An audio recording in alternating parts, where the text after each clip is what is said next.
പരിശുദ്ധ അമ്മയ്ക്കും തിരുകുമാരനും 1000 നന്ദി. എൻ്റെ പേര് വയലറ്റ്. തിരുവനന്തപുരത്ത് നിന്നാണ് ഞാൻ വരുന്നത്. പുതിയ തുറ ഇടവകയാണ്. 5 കൊല്ലമായി എൻ്റെ വിവാഹം കഴിഞ്ഞിട്ട്. കല്യാണം കഴിഞ്ഞ നാൾ തൊട്ട് പ്രശ്നങ്ങളൊക്കെ തന്നെയാണ്. പിന്നെ 3.5 കൊല്ലം ഒരുമിച്ചുണ്ടായിരുന്നു ഹസ്ബൻഡ്. അത് കഴിഞ്ഞ് വീട്ടിൽ നിന്ന് തന്ന ഗോൾഡും ക്യാഷും ഒക്കെ എല്ലാം പുള്ളിയുടെ കയ്യിലാണ്. പിന്നെ 2.5 കൊല്ലം കൊണ്ട് ഞങ്ങൾ തനിച്ചാണ്. ആളുടെ ഒരു അഡ്രസ്സും ഇല്ല. പിന്നെ ഇനി മുന്നോട്ട് എങ്ങനെ ജീവിക്കണം എന്നുള്ള ആ ഒരു ഇത്, കാരണം 0 ബാലൻസാണ്, കയ്യിലൊന്നുമില്ല. ഫീഡ് ചെയ്യുന്ന മോള് മാത്രമേ ഉള്ളൂ. അപ്പോൾ ആത്മഹത്യ മാത്രമായിരുന്നു മുമ്പിൽ. ഫ്രണ്ട്സിനോ ആരോടും ഒരു കോണ്ടാക്റ്റും ഇല്ല. വീട്ടിനുള്ളിൽ കഴിഞ്ഞിരുന്ന സമയങ്ങളായിരുന്നു. പിന്നെ വീട്ടുകാർ തന്നെയാണ് എന്താ മെൻ്റലി പ്രിപ്പയർഡ് ആക്കുന്നത്. അങ്ങനെ പിന്നെ ജോലിക്ക് ട്രൈ ചെയ്യുന്നുണ്ട്, പക്ഷേ മെൻ്റലി പോകേണ്ട ആ ഒരു മാനസികാവസ്ഥയില്ല. പിന്നെ അത് കഴിഞ്ഞിട്ട് ചേച്ചിയുടെ ഫ്രണ്ട്സാണ് പറയുന്നത്, ഇങ്ങനെ ആലപ്പുഴ കൃപാസനമുണ്ട്, അവിടെ ചെല്ല്, തടസ്സങ്ങളൊക്കെ മാറും, പുറത്തോട്ട് പോകണം. അങ്ങനെ എവിടെ നിന്ന് സ്റ്റാർട്ട് ചെയ്യണമെന്നറിയില്ല. കാരണം കയ്യിലൊന്നുമില്ല, മുന്നോട്ട് എങ്ങനെ ജീവിക്കണം, ഉടുതുണി പോലും ഇല്ലാണ്ട് അവിടെ നിന്ന് ഇറങ്ങേണ്ടി വന്നത്. പിന്നെ ഞാൻ എനിക്കറിയാവുന്നിടത്തൊക്കെ പോയി ജോലി അന്വേഷിച്ചു. പക്ഷേ അപ്പോഴുണ്ടാവുന്ന വേക്കൻസി ഞാൻ ചെല്ലുമ്പോഴത്തേക്കും അവിടെ എല്ലാം ക്ലോസ്ഡാണ്. പിന്നെ എനിക്കറിയില്ല ഇനി എങ്ങനെ, ഒരിടത്ത് പോകില്ല, പ്രാർത്ഥന പോലും വേണ്ടാന്ന് വെച്ച നിമിഷങ്ങളുണ്ടായിരുന്നു. അങ്ങനെ പിന്നെ എല്ലാവരും കൂടെ ഫോഴ്സ് ചെയ്താൽ കൃപാസനത്തിലോട്ട് വിടുന്നത് തന്നെ. ഇപ്പം ഞാൻ ചിന്തിച്ചു, ഞാൻ വിളിക്കുന്ന മാതാവ് തന്നെയല്ലേ ഇവിടെയും, ഇവിടെ വന്നിട്ട് പ്രത്യേകിച്ച് എന്താ. എന്നാലും പിന്നെ നിർബന്ധിച്ച് എല്ലാവരും വിട്ടതിന് ശേഷം ഞാൻ ഇങ്ങോട്ട് വന്നു. ഉടമ്പടി ക്ലാസ് അറ്റൻഡ് ചെയ്തു. അപ്പോഴും തോന്നി എന്നെക്കൊണ്ട് ഇത് സാധിക്കുമോ, കാരണം ഒത്തിരി കാര്യങ്ങൾ അതിലുണ്ട്. അപ്പോൾ പകുതിക്ക് വെച്ച് പോകണോ അതോ കണ്ടിന്യൂ ചെയ്യണോ എന്നുള്ള ആ ഒരിതിലാണ്. എന്നാലും തുടങ്ങിയതല്ലേ അതെന്നോർത്ത്. അപ്പോൾ പോകുന്ന വഴിക്ക് തന്നെ ഭയങ്കര തലവേദനയുള്ള ഞാനാണ്. അപ്പോൾ എനിക്ക് തന്നെ അറിയാൻ പറ്റുന്നുണ്ട് തലവേദന തന്നെ. ഈ സ്പെക്സ് ഉപയോഗിക്കാണ്ടും തലവേദന ഒരു മിനിറ്റ് പോലും ഇത് ഊരി വെച്ച് എന്നെക്കൊണ്ട് പറ്റില്ലായിരുന്നു. അപ്പോൾ പോയപ്പോൾ തന്നെ ഉണ്ടായിരുന്ന അനുഗ്രഹമായിരുന്നു അത്. പക്ഷേ ഇതൊന്നും ഞാൻ ഉടമ്പടിയിൽ വച്ചില്ല. ഉടമ്പടിയിൽ വെച്ചത് തന്നെ ഹസ്ബൻഡുമായിട്ട് ഏതെങ്കിലും രീതിയിൽ ഒന്നിച്ച് പോകാൻ പറ്റുകയാണെങ്കിൽ അങ്ങനത്തെ ആവശ്യങ്ങളായിരുന്നു വച്ചത്. പക്ഷേ ആദ്യത്തെ ഉടമ്പടി എടുക്കുന്നത് 2023 ഫെബ്രുവരി 24. അപ്പോൾ ആദ്യത്തെ ഉടമ്പടിയിൽ കാര്യങ്ങളൊന്നും സാധിച്ചിരുന്നില്ല. പിന്നെ അത് കഴിഞ്ഞ് അപ്പോൾ ആത്മീയമായി ഒത്തിരി വളരാൻ സാധിച്ചത് ആദ്യത്തെ ഉടമ്പടി കാലഘട്ടത്തിൽ. കാരണം അപ്പോൾ മനസ്സിലായി ഇത്രയും നാളും പ്രാർത്ഥിച്ചിരുന്നതൊന്നും അല്ല പ്രാർത്ഥന. ഒത്തിരി ബൈബിൾ വായിച്ചു തുടങ്ങി. ജപമാല അതെനിക്ക് ചൊല്ലാൻ മടിയായിരുന്നു. അപ്പോൾ ഇപ്പോൾ ജപമാല ഇല്ലാണ്ട് ഒരു ദിവസം പോലും കടന്നു പോകില്ല. പിന്നെ എന്നെക്കൊണ്ട് പറ്റുന്ന കാര്യങ്ങളൊക്കെ ഞാൻ ചെയ്യും. ആത്മീയമായിട്ടാണെങ്കിൽ കാരുണ്യ പ്രവർത്തികൾ, മുന്നിൽ എന്നെ ദ്രോഹിച്ചവരോട്, കാരണമില്ലാതെ വേദനിപ്പിച്ച എല്ലാവരോടും ഒക്കെ മനസ്സിലൊരു തരം ദേഷ്യവും ഇതൊക്കെയാണ്. അപ്പം ഇന്നിപ്പോൾ അതെല്ലാം മാറി. ഞാൻ ഓർത്തു ഇതൊക്കെ എന്തെങ്കിലും മാറുമോ, പ്രാർത്ഥിക്കുന്ന സമയത്ത് ഇതൊക്കെ മാറുന്ന കാര്യങ്ങളാണോ. പക്ഷെ മനസ്സിലായി പ്രാർത്ഥിച്ചാലും നടക്കാത്തതായൊന്നുമില്ല. അങ്ങനെ പിന്നെ രണ്ടാമത്തെ ഉടമ്പടി, അപ്പോഴും വിദേശ പോക്ക് ഇങ്ങനെ പെൻഡിങ്ങിൽ. കാരണം നാട്ടിൽ നിന്ന് ഒന്നും ചെയ്യാൻ പറ്റില്ല എന്ന് എനിക്ക് തന്നെ അറിയാം. അങ്ങനെ തൽക്കാലം മോളുടെ ആവശ്യങ്ങൾ നടക്കുന്നതിന് വേണ്ടിയിട്ട് ഹോം നേഴ്സായിട്ട് വർക്ക് ചെയ്തു. പിന്നെ അത് കഴിഞ്ഞിട്ട് എന്നിടയ്ക്ക് ഇറ്റലിക്ക് പോകാനായിട്ട് ട്രൈ ചെയ്തു. പക്ഷേ 80,000 രൂപ അവിടെ കൊടുത്തു. അത് ഒത്തിരി ലാഗ് ചെയ്യുന്നതല്ലാണ്ട് ഒന്നും ഇതില്ല.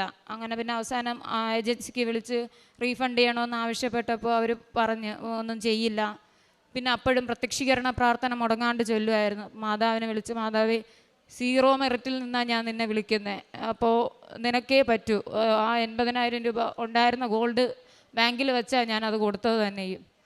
അങ്ങനെ നോക്കിയപ്പോൾ അവർ തന്നെ എന്നെ ഇങ്ങോട്ട് വിളിച്ചിട്ട് പറയാം, ഫുൾ എമൗണ്ട് എൻ്റെ അക്കൗണ്ടിൽ ഇട്ടിട്ടുണ്ട്, ഒരു പൈസ പോലും എടുത്തിട്ടില്ല എന്നൊക്കെ പറഞ്ഞു. അപ്പോൾ മാതാവിന് തന്നെ നന്ദി പറഞ്ഞു. കാരണം അവർ ചെയ്യില്ല എന്ന് പറഞ്ഞ കാര്യം പെട്ടെന്ന് ഒരു ദിവസം എന്നെ ഇങ്ങോട്ട് ഇറ്റലിയിൽ നിന്ന് തന്നെ ഇങ്ങോട്ട് വിളിച്ചിട്ട് പറഞ്ഞു, ഫുൾ എമൗണ്ട് നിൻ്റെ അക്കൗണ്ടിൽ ഇട്ടിട്ടുണ്ട് എന്ന്.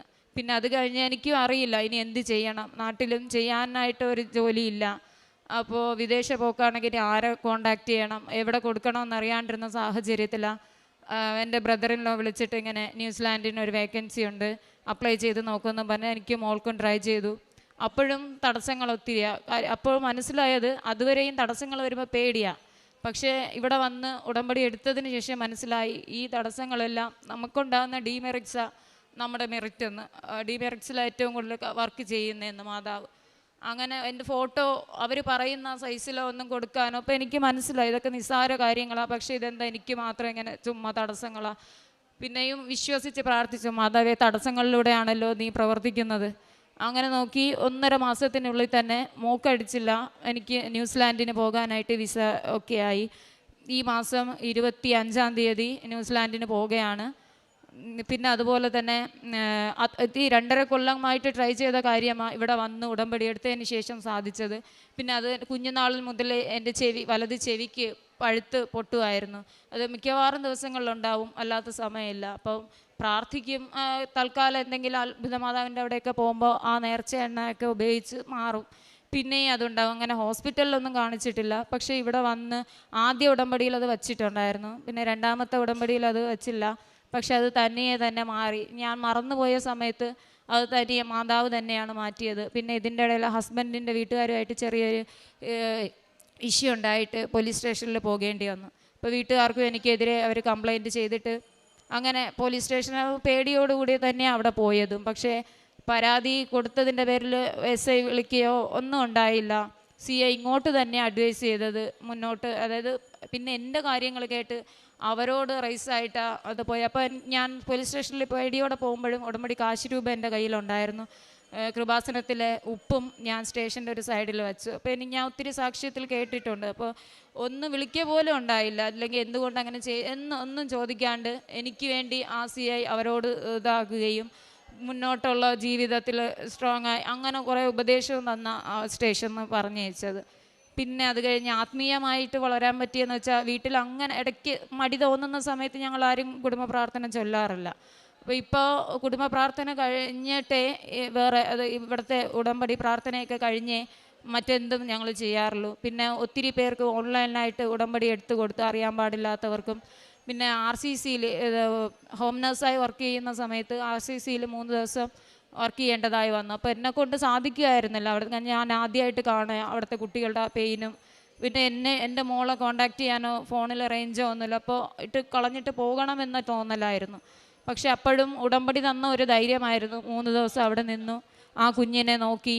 ആ 3 ബ്ലോക്കായിട്ടാണ് തിരിച്ചിട്ടുള്ളത്. അവിടെ പോയി കൃപാസനത്തിൽ ഉപ്പിട്ട് പ്രാർത്ഥിച്ചു. എന്നെക്കൊണ്ട് കഴിയാവുന്ന രീതിയിൽ ഇവിടുത്തെ പത്രം കൊടുത്ത് ക്രൈസ്തവർക്കും ഒക്കെ ഈ ഇവിടുത്തെ കാര്യത്തെക്കുറിച്ച് പറയുകയും ഇങ്ങനെ ഒരു മാതാവുണ്ട്, അത്ഭുതം നടക്കും എന്നൊക്കെ പറഞ്ഞ് അവരെയും ഇതാക്കുകയും ഇത്രയും ചെയ്ത പരിശുദ്ധ അമ്മയ്ക്കും തിരുക്കുമാരനും 1000 നന്ദി. യെശയ്യാ പ്രവാചകൻ്റെ പുസ്തകം 43-ാം അധ്യായം 18-19 തിരുവചനങ്ങൾ പറയുന്നു: കഴിഞ്ഞ കാര്യങ്ങൾ നിങ്ങൾ ഓർക്കുകയോ പരിഗണിക്കുകയോ വേണ്ട. ഇതാ ഞാൻ ഒരു പുതിയ കാര്യം ചെയ്യുന്നു. വിജനദേശത്ത് പാതകളും മരുഭൂമിയിൽ നീർച്ചാലുകളും ഞാൻ ഒഴുക്കും.